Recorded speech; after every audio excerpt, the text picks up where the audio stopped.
Audio Jungle.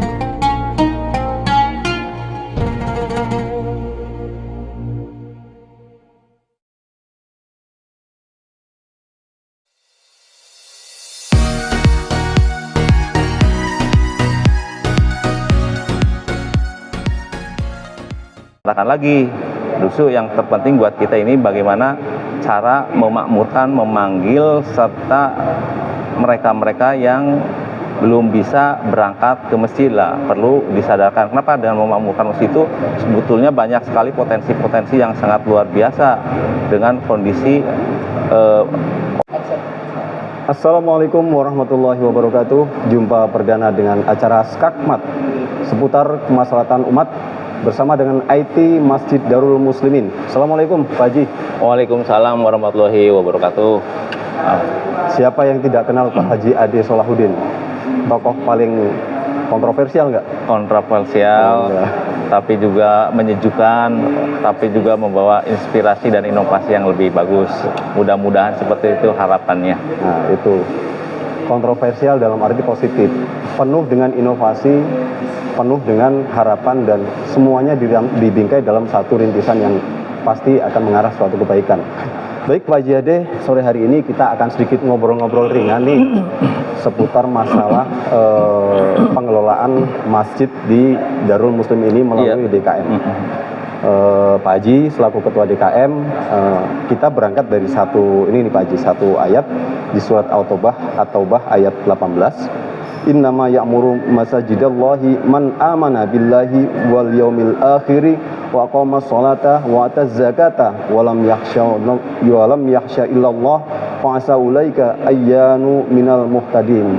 Sedikit artinya, hanya yang memakmurkan masjid-masjid Allah ialah orang yang beriman kepada Allah dan hari kemudian, serta tetap mendirikan sholat, menunaikan zakat, dan tidak takut kepada siapapun selain kepada Allah.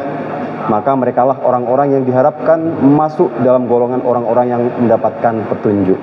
Pak Haji, ini kan biasanya mengacu ke ayat tersebut nih. Setiap hari banyak aktivitas ibadah atau ritual religi di masjid ini. Pengen tahu nih Pak Haji Ade selaku ketua DKM, sebenarnya konsepnya Pak Haji untuk mengelola Masjid Darul Muslim ini seperti apa? Mangga Pak Haji. Ya, berkaitan dengan masalah memakmurkan masjid, sebetulnya ada dua hal yang perlu disikapi. Yang pertama adalah dari bagian intern dulu. Nah, intern tersebut bagaimana kita buat senyaman mungkin, seindah mungkin, sebahagia mungkin, agar setiap kebutuhan dari subsistem kepengurusan yang ada itu dibuat berdasarkan kepada kebutuhan yang ada di masyarakat. Nah, setelah itu secara eksternal, nah kita juga harus memahami karakteristik serta budaya dan keberadaan dari masyarakat sekitar. Nah, pada akhirnya karena di kampung ini adalah berbagai macam karakter, berbagai macam tabiat, bahkan budaya, karena pendatangnya juga banyak, maka mau tidak mau keheterogenan tersebut, keanekaragaman tersebut diterima dengan baik. Nah, atas dasar tersebut, maka mau tidak mau keragaman tersebut kita harus terima dengan apa adanya, dan harus kita jadikan bahwa itu adalah sumber kekayaan yang bisa memacu serta memicu kepada kemakmuran masjid itu sendiri, sehingga semuanya antara masyarakat, pengurus, serta kegiatan yang ada di dalam masjid tersebut setidaknya akan berkesinambungan, bekerja sama antara faktor internalnya dengan faktor ekstern, sehingga antara satu dengan yang lain bisa bekerja sama. Pada akhirnya goal dari sebuah visi dan misi dari sebuah masjid yang tadi dikatakan memakmurkan masjid tersebut bisa tercapai. Nah, kemudian berkaitan dengan memakmurkan masjid ada berbagai macam kebutuhan. Nah, kebutuhan tersebut sebetulnya disesuaikan dengan apa yang tadi disampaikan di dalam kebutuhan masjid yang dituangkan di dalam bentukan kepengurusan yang ada. Nah, misalnya kita butuh anak-anak muda yang sekiranya bisa berkecimpung, bisa memakmurkan masjid dengan menyediakan fasilitas buat anak-anak muda. Nah, kemudian buat yang sepuh-sepuh ataupun yang lebih tuanya, di sini juga ada pengajian dan lain sebagainya. Itu bidangnya juga ada bidang pendidikan dan lain sebagainya.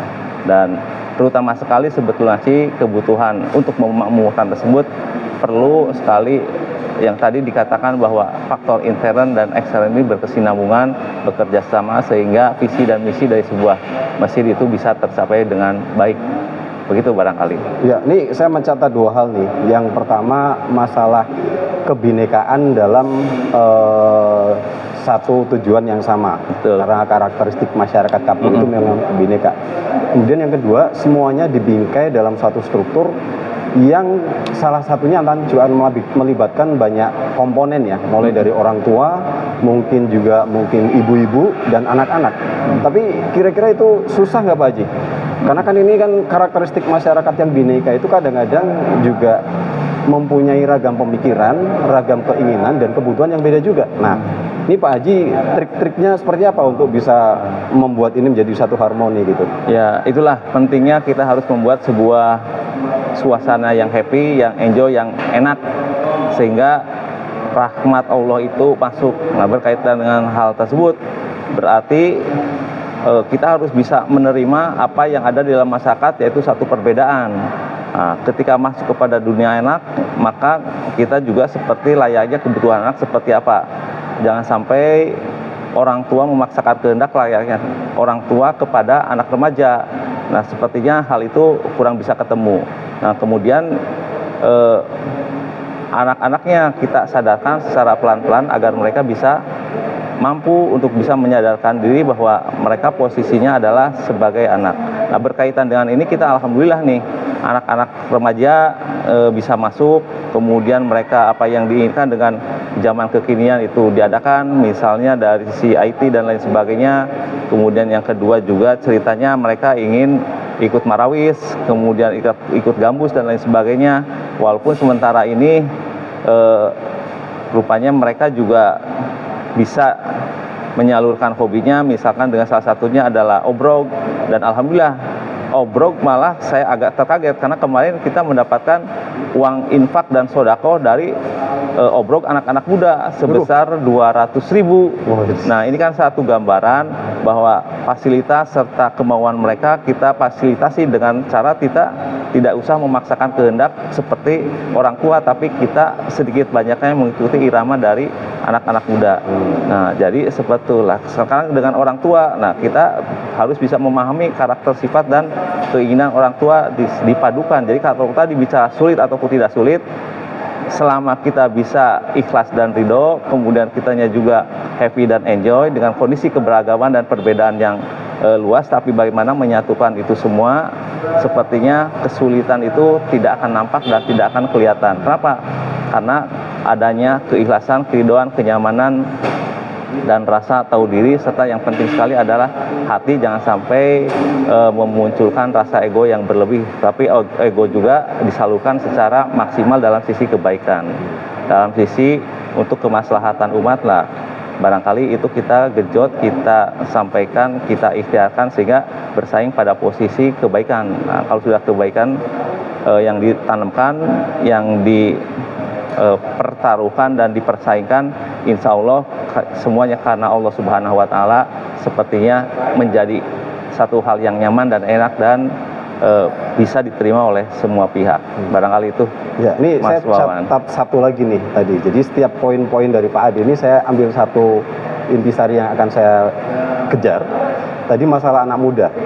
Ya, sepertinya Pak Ade ini agak pro ke anak muda gitu ya. Iya, iya. Nah, itu di Masjid Darul Muslim ini fasilitasnya apa aja Pak Ade? Organisasi misalkan yang sudah dibentuk dari anak muda itu? Ya, kalau fasilitas yang dibentuk, ya sekarang kita sudah dibentuk dari sisi kepengurusan DKM. Di sana ada seksi bagian pembinaan remaja dan anak. Nah, diharapkan dari sana bisa membina dan mengarahkan anak supaya baiklah. Setelah itu kemudian dibentuk Irmas, Ikatan Remaja Masjid, dan sekarang sudah terbentuk. Nah, kemudian fasilitas apa saja yang diadakan di ini? Kita wifi silakan bebas digunakan, terlepas dari baik ataupun tidak. Insya Allah yang penting buat kita ikhlas dan ridho, anak-anak bisa menginjakkan kaki di masjid saja itu. Kemudian yang penting ke masjid itu sudah ada rasa senang. Kalau sudah ada rasa senang, kemudian rasa menikmati, kelihatannya kalau sudah itu semua berjalan dengan baik, setidaknya keberlangsungan dari kegiatan untuk organisasi juga akan berkelanjutan. Nah, kenapa saya lebih banyak cenderung kepada membuat support sedikit banyaknya ke anak muda?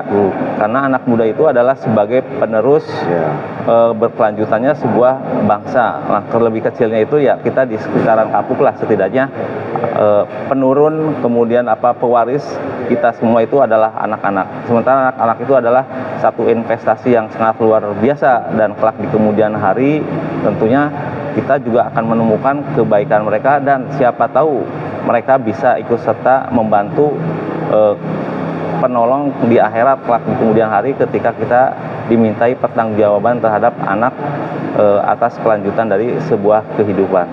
Kali itu. Jadi setidaknya ada 2 poin ya yang disampaikan Pak Ketua DKM tadi. Yang pertama, anak muda sebagai investasi di dunia maupun di akhirat. Investasi di dunia itu nantinya mereka yang akan menjadi kader pengganti yang saat ini betul eksis gitu Pak Haji ya. Kemudian investasi akhirat tadi tidak hanya bermanfaat untuk lingkungan masyarakat saja, tapi juga mungkin pastinya bermanfaat untuk kedua orang tuanya. Nah, ini sekarang agak geser nih Pak Haji. Kalau anak muda terus, nanti yang tua cemburu dong. Ibu-ibu gimana nanti? Dipikirinnya gimana tuh konsepnya tuh? Iya. Nah, tetap porsi mereka itu ada misalnya untuk hari Jumat, Jamiah dan lain sebagainya sesuai dengan porsi yang ada. Kemudian orang tua juga sama. Saya kira untuk orang tua di Kapuk itu alhamdulillah bisa menyadari dan memahami keberadaan akan keberlanjutan berkaitan dengan masalah sebuah organisasi.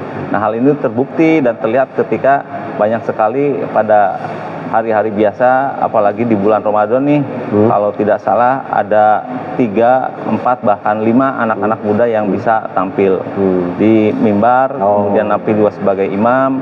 Yaitu harapannya adalah mereka bisa meneruskan jejak langkah dari orang-orang tua. Nah, orang-orang tuanya alhamdulillah kelihatannya sangat support sekali, jadi sebenarnya tidak ada masalah. Apalagi kita sudah bisa mengerti dan memahami bahwa ya itulah anak-anak muda, lah itulah perbedaan yang ada di Kapuk, ya itulah berbagai macam karakteristik serta budaya yang ada di Kapuk, dan mau tidak mau juga harus diterima. Ya, kalau dari sisi budaya dan suku mungkin ada Jawa, ada Sunda, ada Batak, bahkan ada Makassar juga. Nah, perbedaan-perbedaan itu harusnya jadi penguat buat kita untuk bisa berkelanjutan. Nah, dari sisi itu mungkin berkelanjutan dari sisi perbedaan, mungkin boleh jadi ada model Imam Syafi'i, ada madhab Hambali dan lain sebagainya. Lah kita terima dengan baik, dan semuanya itu memiliki dasar aturan serta dalil yang bisa dijadikan patokan dan dasar untuk mengadakan satu ibadah yang baik. Dan itu posisinya adalah hanya sekedar perbedaan yang tidak perlu dipertentangkan sebetulnya sih, karena semua ada dalil dan boleh memilih. Misalnya dari sisi jumlah rakaat taraweh lah katakanlah, itu kan bisa sampai 23, di kita 11 dengan witirnya. Kemudian di samping itu juga berkaitan dengan masalah kunut. Nah, itu sudah tidak usah dibicarakan lagi. Justru yang terpenting buat kita ini bagaimana cara memakmurkan, memanggil serta mereka-mereka yang belum bisa berangkat ke masjid lah, perlu disadarkan. Kenapa? Dengan memakmurkan masjid itu sebetulnya banyak sekali potensi-potensi yang sangat luar biasa dengan kondisi organisasi atau kepengurusan di dalam DKM. Karena diharapkan kita semua dengan memakmurkan masjid, dengan bersatu di masjid itu justru kita bisa menyebarkan sebagai virus-virus kebaikan. Nah, tidak hanya sebagai pengambil nih ke depannya dari pengambil manfaat dari masyarakat, tapi masjid harus bisa memberikan manfaat ke orang lain, dan teorinya harus dibalik. Jangan kita meminta kepada masyarakat, tapi bagaimana kita masjid ini bisa memberikan kepada masyarakat sehingga ke depannya bisa dicintai dan selalu dirindukan di tengah-tengah masyarakat. Jadi kalau sudah masuk masjid itu suasananya tenang, aman, nyaman, hati juga happy, enjoy, sehingga begitu masuk ke masjid itu fresh, dan begitu pulang ke rumah lebih fresh lagi untuk bisa bertemu dengan anak, istri, dan keluarga yang lainnya. Oke, jadi itu politiknya politik merangkul di Pak Haji Ade ini, merangkul semua kalangan. Baik, tadi untuk anak muda sudah, untuk tadi yang generasi lebih senior sudah. Sekarang yang untuk ibu-ibu, gimana? Cerita dong Pak Ade. Yang untuk ibu-ibu perumahan Taman Kapuk Kurma itu, kan kalau kita lihat hari Jumat juga ada kegiatan-kegiatan yang melibatkan ibu-ibu. Sedikit cerita Pak tentang untuk fasilitas ibu-ibu itu. Nah, ibu-ibu sebetulnya kita harus diawali dengan sisi psikologi nih, keberadaan pada umumnya seorang wanita. Gitu. Jadi wanita itu ibarat tulang rusuk yang mudah patah. Jadi sebetulnya sih keinginannya, harapannya, serta kegiatan apapun yang diinginkan ya sudah kita ngomong, kita salurkan bagaimana enaknya dia. Kalaupun seumpamanya mereka pengajian 1 jam, ya sudah kita berikan 1 jam, walaupun sebetulnya sih dengan kondisi kurang dari 1 jam juga bisa, dan terkesan dengan kalau terlalu lama juga cenderung agak kurang nyaman, tapi ya kita berikan kenyamanan tersebut kepada ibu-ibu, sehingga ibu-ibu merasa tersayangi dan terpuaskan. Nah, kemudian berkaitan dengan masalah fasilitas sebetulnya banyak, artinya banyak itu ada sisi waktu, silahkan mangga seluas mungkin ini mesti dipakai. Nah, kemudian yang kedua berkaitan dengan masalah marhabanan, ya silahkan dipakai seluas mungkin waktu dan tempatnya, dan sekarang peralatannya sudah ada, yaitu berupa alat-alat gambus itu.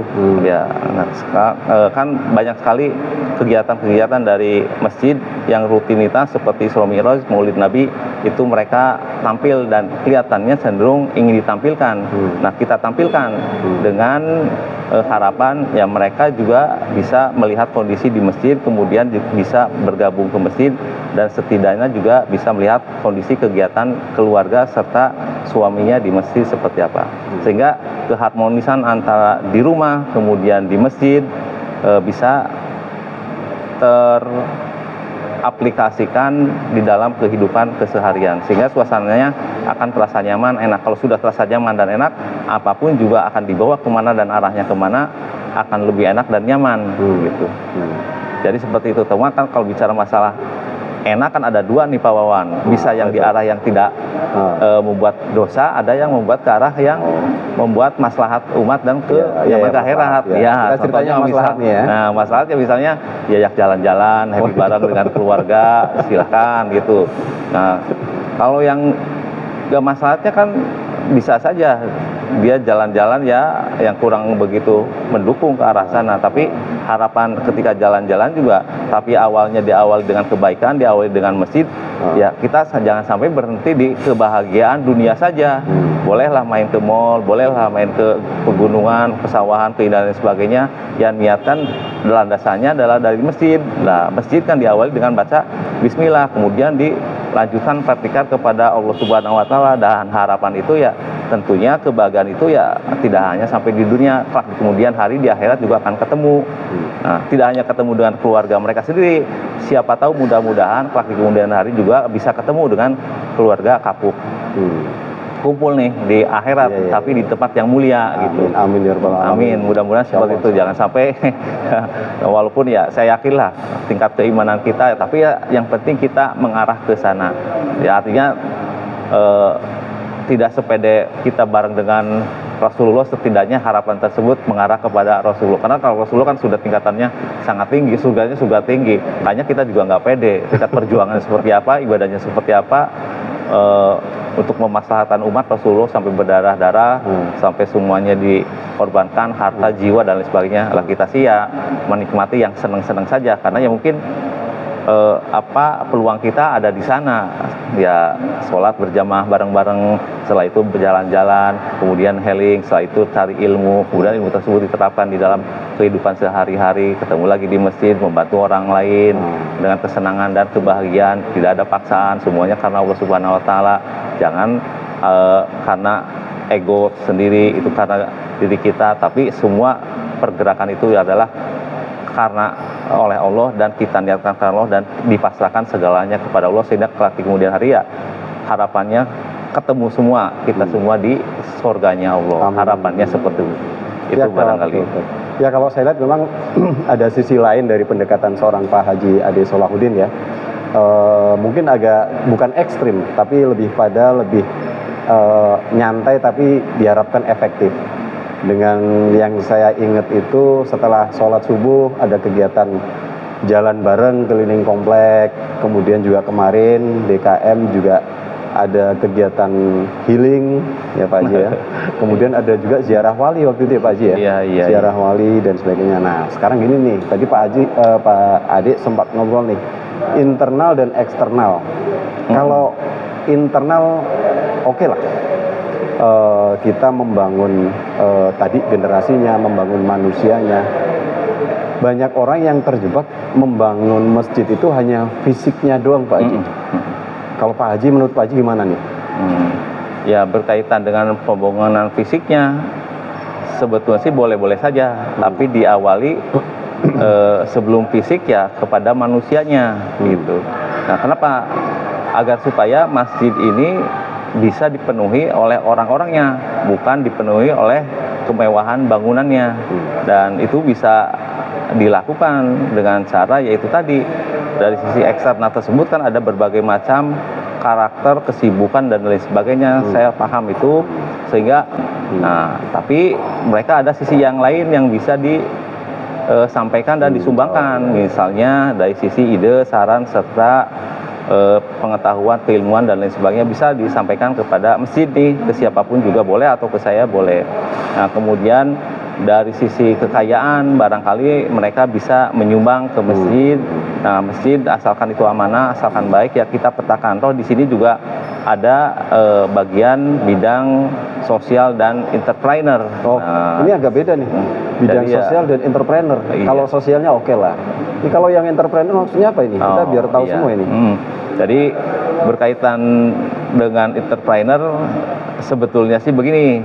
Jadi masjid itu kan selama ini dikenal hanya meminta sumbangan ke warga atau woro-woro minta diberi zakat, kemudian disalurkan. Nah, teori tersebut kembali saya harapkan itu dibalik. Jadi kita tidak meminta, tapi kita justru memberi. Kita tidak hanya menyampaikan, tapi kita harus bisa menyampaikan. Kita meminta produksi, tapi kita yang seharusnya idealnya memproduksi. Misalnya DKM ini kan sebetulnya potensinya banyak nih. Di luar sana kan, apalagi di Kapuk, saya lihat orang-orangnya baik-baik, kemudian orangnya juga potensinya luar biasa. Kemudian karena dari sisi kekayaan juga lumayan, cuma dari sisi kesibukan dan sebagainya barangkali kita perlu meraih dan mereka perlu merekrut mereka-mereka yang punya potensi tersebut. Nah, sehingga DKM tersebut punya usaha. Nah, kalau sudah usaha berkembang dan ada pemasukan, setidaknya tidak lagi merepotkan kepada mereka-mereka yang masyarakat di luar sana. Nah, setidaknya kita juga berharap ke masyarakat Kapu yang ada di luar sana itu, harapan kita juga, atau mereka juga punya anak famili, saudara dan sebagainya yang berkebutuhan. Nah, coba disalurkan kepada mereka. Nah, masjid sendiri punya cadangan dana dari hasil usaha. Nah, setidaknya dari hasil usaha tersebut pengembangan masjid juga ada. Kemudian pemberian ke orang lain, walaupun di sekitar Kapu, karena barangkali mudah-mudahan saya tidak salah mampu-mampu, tapi kan di luar sana masih banyak orang yang tidak mampu.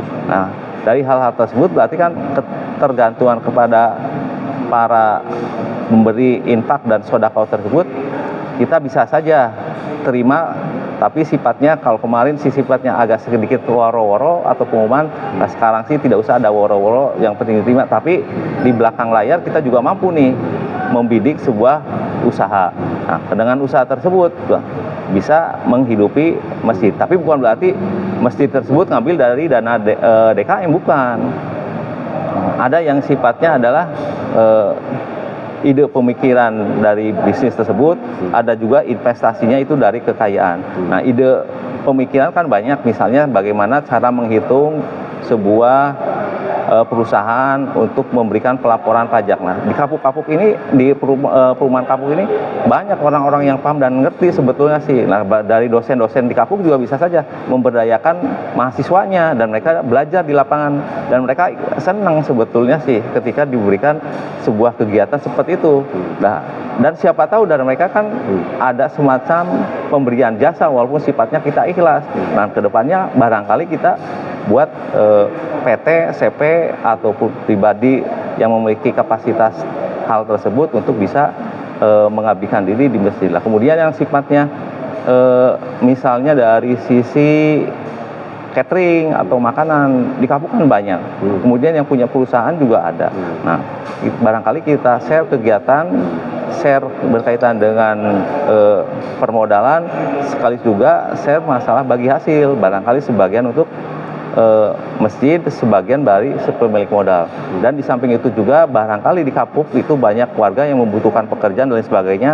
Kita bisa membuat sebuah lapangan pekerjaan buat mereka-mereka yang membutuhkan. Sehingga di kapuk ini pada akhirnya adalah padat ide, padat karya, dan padat modal juga. Jadi ekspansinya seperti itu. Nah, jadi pada akhirnya ya kita harus bisa mengarah ke sana, karena Sayyidina Ali juga sama cerita itu ya, sebuah ilmu, sebuah perjuangan itu perlu pendanaan. Ya, jadi setidaknya kita yang beramal, berilmu juga sama, ketika kita bicara zakat, bicara haji, tentunya kan berarti kita kan harus, idealnya kan harus kaya gitu. Dan Nabi juga mengatakan yang kuat, yang hebat, yang kaya, yang beramal banyak itu lebih utama daripada yang kurang banyak amal dan lain sebagainya. Nah, dan kita juga boleh berangan-angan, bercita-cita jalur ridho Allah itu melalui jalur Abdurrahman bin Auf gitu. Mudah-mudahan ya warga kapuk semua itu ya bisa diberkahi dengan kekayaan, tapi kekayaan yang maslahat dan bisa memberikan manfaat buat umat, termasuk di dalamnya adalah masjid. Nah, pada akhirnya ya kemaslahatan tersebut, kekayaan tersebut bisa membawa kita mencapai ridha Allah Subhanahu wa Ta'ala. Jadi seperti itu. Ini luar biasa nih. Jadi ada Islam rahmatan lil alamin, agak sedikit di breakdown lagi. Darul Muslimin itu menjadi rahmatan lil ummati Kapuk Permai mungkin ya. Iya, betul. Jadi, harapannya tadi nih banyak dimensi, ada dimensi religinya, peribadatannya, tapi juga ada dimensi pemberdayaannya, bahkan ada dimensi ekonominya. Nah, konkretnya nih misalkan aja nih, berarti kalau yang saya tangkap nih Pak Haji kan pengen masjid itu tidak hanya meminta, tapi juga memberi kepada masyarakat. Betul, ya. Memberi dalam arti konkretnya mungkin membantu gitu ya. Jadi mungkin ke depan bisa jadi nih Pak Haji, kalau selama ini yang ngasih bantuan ke masyarakat kurang mampu itu pemerintah lewat BLT, BPNT atau PKH, mungkin Pak Haji konsepnya ke depan juga mengarah ke sana kali ya. Harus punya anak asuh untuk pendidikan, untuk kesehatan ada potensi, potensi tenaga medis yang bisa dioptimalkan, gitu Pak Haji. Iya, teori memang harus diubah. Dan saya bermimpi ini miniatur Indonesia yang sesungguhnya, gitu. Rahmatalil alamin. Gitu. Kenapa bisa seperti itu? Ya, kita sebagai orang-orang atau warga-warga yang bisa membangun sebuah nilai-nilai yang bagus nih dari berbagai macam sisi, gitu. Dari sisi ekonominya, sisi budayanya, sisi karakternya, karena sudah dibangun, jadi semuanya jadi enjoy dan happy. Nah, jadi ketika ada pemberian dan lain sebagainya, jangan, kita setidaknya harus bisa memberi, harus bisa menyampaikan itu, dan kita tidak berharapnya tidak hanya sekitaran kapuk nih. Jadi domainnya ya seperti ibarat teori sih seperti obat nyamuk. Ring 1, ring 2 melebar, menyayap terus sampai kepada selebar-lebarnya, seluas-luasnya, sekemampuan kita, sampai batas umur usia kita dipanggil itu ya sesuai dengan harapan, yaitu ridha Allah Subhanahu wa Ta'ala. Gitu. Seperti melingkar seperti obat nyamuk, tapi untuk mencapai kesananya pakainya teori bubur panas ya. Oh iya. Nggak harus langsung semuanya dimakan, dikit-dikit, tapi efektif gitu ya. Iya, betul. Jadi sesuai dengan kemampuan, sesuai dengan ikhtiar kita yang nggak memaksakan diri juga ya Pak Haji. Doa juga sesuai dengan kemampuan gitu. Kita juga nggak kepengen orang di masjid dzikir, itikaf dan seterusnya, tapi kita menyebar, kemudian kita bertebaran, kemudian kita membuat konsep, kemudian kita membuat market, kemudian kita memberikan peluang, potensi usaha kita apa, kemudian budaya kita yang lebih menguatkan juga seperti apa, karakter yang menguatkan seperti apa, yang pada akhirnya adalah semua bisa menyatu dalam sinergitas ridha Allah Subhanahu wa taala melalui Masjid Darul Muslimin. Jadi harapannya seperti itu. Poinnya salah satunya adalah kemandirian dalam sisi keuangan dari masjid, kemudian bisa berbagi, kemudian juga bersinergi. Nah, ini Pak Haji, yang nggak kalah menarik dari tadi yang disampaikan oleh Pak Haji itu kan terkait dengan sisi atau aspek ekonomi. Nah, ini kan DKM ini kan tidak hanya hidup di ruang hampa yang hanya sendiri, tapi ada RT, ada RW di dalam perumahan Taman Kapuk Permai ini. Nah, membangun chemistry-nya dengan beliau-beliau ini kan ulama, kemudian beliau-beliau di RT, RW itu kan umaro. Mensinkronis ulama umaro dalam tataran yang kecil di Darul Muslimin atau Taman Kapuk Permai itu gimana Pak Haji? Ya, sebetulnya sih kita memang harus bersinergi dengan para RT, para pengurus RW yang ada. Kemudian kita kembali lagi bagaimana mensinkronkan antara program yang satu dengan program yang lain. Yang jelas kita support selama itu bagus, selama itu untuk kemaslahatan umat, domainnya domain RW kita support. Misalnya dalam hal pembangunan jalan, nah dari khas DKM dari kita juga keluar, dan ide tersebut sebetulnya sih memang pada saat kemarin itu kita sedikit rembukan juga, kelihatan masyarakat membutuhkan perbaikan jalan, namun hal tersebut kurang memungkinkan dilaksanakan oleh yang berkepentingan, maka mau tidak mau intern dari Kapuk ini harus bisa bergerak. Nah, salah satu intern Kapuk yang bisa bergerak itu adalah dari unsur kepengurusan RT dan RW. Nah, maka kita sampaikan sinergitas dari harapan DKM dan lain sebagainya, itu pun juga tidak menutup kemungkinan juga harapan dari para pengurus RW ditambah dengan RT berikutnya dengan masyarakat. Pada akhirnya malah kemarin alhamdulillah ternyata antusiasme masyarakat dalam hal menyambut, kemudian bergotong royong, kemudian memberikan patungan dan sebagainya dari sisi finansial, DKM-nya juga sama memberikan juga, pada akhirnya itu bisa dibangun secara baik dan nyata. Dan alhamdulillah juga para pengurus RT dan RW-nya juga kebetulan berkesinambungan dan menyatu serta berada dalam kepengurusan dari DKM. Jadi tidak begitu sulit sebetulnya untuk bisa say hello, kemudian berdiskusi, ya bisik-bisik juga bisa sambil jabur, sambil ngopi, ya pada akhirnya ya terbentuk ide. Jadi nggak mesti secara formal kita bentuk ide. Nah, secara non formal juga bisa, apalagi barangkali dengan suasana santai, hati nyaman. Nah, kadang-kadang rahmat Allah itu lebih mudah untuk masuk dan bisa membuka diri untuk bisa menerima kebaikan-kebaikan. Nah, itu barangkali yang bisa kita sampaikan dan kita bangun di tengah masyarakat yang ada. Ini kayaknya kalau di Kapuk ini sudah mirip legislatif. Jadi kalau di legislatif itu anggota DPR juga anggota MPR. Kalau di sini pengurus RT RW juga pengurus DKM ya. Itu mungkin salah satu yang memudahkan sinergitas itu tadi ya, karena persamaan visi misi atau perspektifnya. Pak Haji, pertanyaan terakhir nih.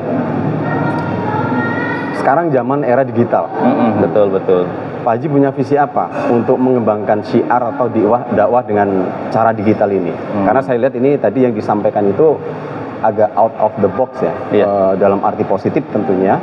Bagaimana bisa mensyiarkan segala sesuatunya itu dengan lebih mudah, lebih efektif, lebih murah, tapi dengan hasil yang lebih optimal. Nah, mendigitalkan syiar Pak Haji, mangga. Ya, sebetulnya sih kita kembalikan kepada Al-Quran sih sebetulnya sih. Di dalam Al-Quran Allah menyampaikan bahwa Allah Subhanahu wa taala kan tidak akan merubah suatu kaum, tetapi kaum sendiri itulah yang mau merubah, maka Allah pun akan merubah. Maka dari sisi itu berarti mau tidak mau masyarakat khususnya DKM itu harus bisa mengikuti era perkembangan zaman. terlepas dari plus minus, baik jeleknya siapapun juga di dunia sih sudah berpasangan, ada siang, ada malam, ada surga, ada neraka. Nah, berkaitan dengan masalah era digital, berkaitan dengan masalah masjid, nah, harapannya ya jangan sampai telat untuk bisa mengupdate perkembangan zaman, mengupdate segala bentuk kemajuan dari teknologi itu sendiri, kemudian perkembangan dari karakteristik masyarakat yang kadang-kadang sekarang sedikit berubah.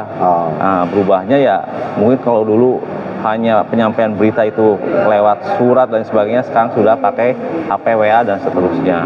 Kemudian berita negatif juga langsung tersebar, yang baiknya juga tersebar. Nah, kita harus intensifkan, kita selalu fokuskan dan teruskan pengembangan dari sisi dakwah, misalnya dari kegiatan-kegiatan yang sifatnya memang baik yang harus disampaikan kepada masyarakat. Nah, di samping itu juga kembali lagi perkembangan teknologi tersebut kan ini yang kita sampaikan di sini juga ini adalah bagian dari pengembangan teknologi, bagian dari IT nih. Dan saya berterima kasih nih kepada Abah Jajang sebagai pionir, kemudian Mang Oinya dengan Pak Asep Bimo-nya, Pak Latif dan lain sebagainya, bisa ada keberlanjutan dari program ini dan terus berkesinambungan dan itu harus digemakan. Nah, di samping itu juga pada akhirnya kita bisa aja pengembangan yang lainnya, kita budayakan bagaimana kondisi di Kapuk, misalnya dari sisi anak-anak mudanya kita bisa disut lah dari sebagainya, disampaikan informasi tersebut. Kemudian bagaimana kegiatan-kegiatan misalnya sekarang pengelolaan, pengumpulan zakat dan lain sebagainya, serta penyampaian kepada para yang berhak untuk bisa menerimanya. Nah, kita sampaikan itu adalah sasi digital. Berkembang selanjutnya ya bisa saja bagaimana nilai-nilai budaya tidak hanya Kapuk, justru loncat pagar di luar Kapuk. Misalnya kita loncatnya wilayah 3 Cirebon nih, misalnya bagaimana kondisi kebudayaan yang ada di Kesepuhan, keraton-keraton yang ada, kemudian di Indramayu seperti apa, kemudian di Kuningan dan Majalengka seperti apa, nah, kemudian kehidupan masyarakat seperti apa, potensi alamnya seperti dan sebagainya kita sampaikan. Dan barangkali dari situ karena gara-gara silaturahmi, gara-gara adanya digitalisasi dan IT, akhirnya orang tahu dan paham keberadaan dari Darul Muslimin pada khususnya umumnya ya wilayah 3 dan makin berkembang. Dan boleh jadi dari pihak luar itu akan membuat penasaran bagaimana sisi manajemen dari Masjid Darul Muslimin. Nah, tentunya mereka juga pada akhirnya belajar, atau misalkan dari sisi budayanya pengen lihat. Dan pada akhirnya membentuk sebuah hubungan. Kalau sudah hubungan mesti ada supply and demand, permintaan dan harapan dari sebagainya. Pada akhirnya terjadi pasar. Pada akhirnya ya masa yang dari Jakarta perlu keberadaan, kondisi serta informasi Cirebon kita antar sebagai jahitnya tidak memberikan jasa ke arah sana, mesti akan. Nah, kalau sudah terbentuk semua kan kita bisa atur, bisa manage pengaturan tersebut sehingga bisa sebagai rahmatalil alaminnya, keduniawiannya dapat berupa suplai keuntungan, mungkin dari sisi arah agamanya kita sampaikan, keberadaan dari kondisi kemaslahatan umat dan sebagainya sehingga bisa dipelajari, dan dia buat dia sendiri ke depannya bersikapnya terhadap Kapuk seperti apa, dan dia di daerahnya untuk bisa memajukan juga bisa belajar kita, dan pada akhirnya efeknya efek domino. Jadi kita menyalurkan virus kebaikan ke mereka, mereka juga menyalurkan kebaikan ke orang lain, pada halnya multi efek, multipliernya kebaikan tersebut akan terus bergelombang dan menjadi amal jariah buat kita semua. Dan ini harapan kita semua sebetulnya sih, tidak hanya dari masjid saja, tapi harapan seluruh warga Kapuk, seluruh masyarakat yang ada di wilayah 3 dan pada umumnya se-Indonesia itu. Harapannya seperti itu. Oke. Luar biasa, banyak poin, banyak informasi yang kita dapatkan dari Pak Haji Ade Salahuddin, Ketua DKM Masjid Darul Muslimin, yang saya simpulkan bahwa gaya syiarnya adalah merangkul semua kalangan, semuanya diarahkan untuk kemaslahatan umat, tidak hanya di dunia, tapi juga di akhirat. Berbagai terobosan yang dirintis, ada mungkin saat ini sudah mulai berbuah atau berhasil, ada yang masih dalam rintisan. Tentunya kita semua warga Taman Kapuk Permai wajib mendukungnya. Selama itu kita bingkai dalam kebaikan, pastinya pasti akan didukung oleh warga. Demikian seluruh warga Taman Kapuk Permai maupun pemirsa yang mampir ke kanal YouTube kita. Oh iya nih Pak Haji, kita juga mengharapkan semua warga juga nanti bisa melihat aktivitas masjid Pak Haji. Betul. Pak Haji. Dilihat di kanal YouTube Masjid Darul Muslimin Taman Kapuk Permai, Kedawung, Kabupaten Cirebon, nanti akan terlihat semua aktivitas masjid, baik mulai dari subuh sampai dengan isya, semuanya akan tergambar di sana. Dan jangan lupa like and subscribe untuk bisa mengoptimalkan syiar kita dengan syiar digital. Baik Pak Haji, terima kasih banyak atas penjelasannya, atas transfer informasinya, atas ide-idenya. Insya Allah ini menjadi maslahat untuk masyarakat, khususnya Taman Kapuk Permai. Kita tutup dengan salam kemaslahatan umat dan alhamdulillahirabbil alamin. Salam skakmat Pak Haji. Skakmat. Seputar kemaslahatan umat. Betul. Wabillahi taufik wal hidayah. Assalamualaikum warahmatullahi wabarakatuh. Makasih Pak Haji.